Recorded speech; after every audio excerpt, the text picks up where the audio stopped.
Secretary General, distinguished guests, ladies and gentlemen, I'm deeply honored and humbled to accept the United Nations Military Gender Advocate of the Year Award on behalf of my esteemed colleagues in MONUSCO and my home country, India. Serving as the engagement platoon commander in MONUSCO has been a privilege beyond measures. This award is special to me as it recognizes the hard work put in by all the peacekeepers working in MONUSCO's challenging environment. The engagement teams serve as a face of our contingent within the community, tirelessly striving to reach out to every segment of the DRC population. We had the opportunity to engage with the communities on topics ranging from women health and education to childcare, gender equality, women employment, and combating the sexual violence in conflict, along with interactions on various skill development programs to foster the self-reliance.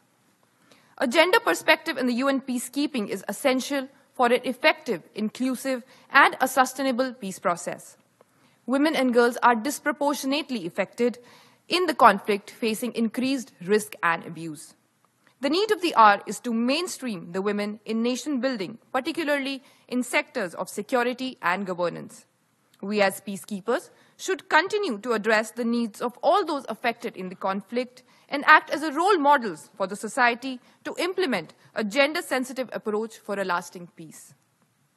None of these achievements would have been possible without the unwavering support of my dedicated engagement platoon, particularly Major Soumya Singh, my second-in-command.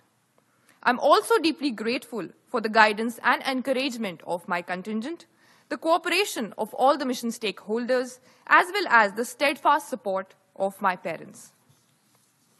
I extend my heartfelt gratitude to MONUSCO for appointing Captain Cecilia Arzua, the recipient of the United Nations Military Gender Advocate Award in 2022, as a gender advisor and mentor for the engagement platoons in MONUSCO.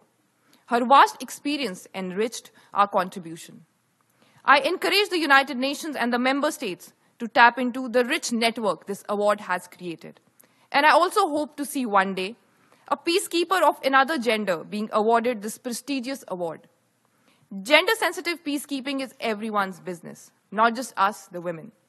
Peace begins with all of us in a beautiful diversity.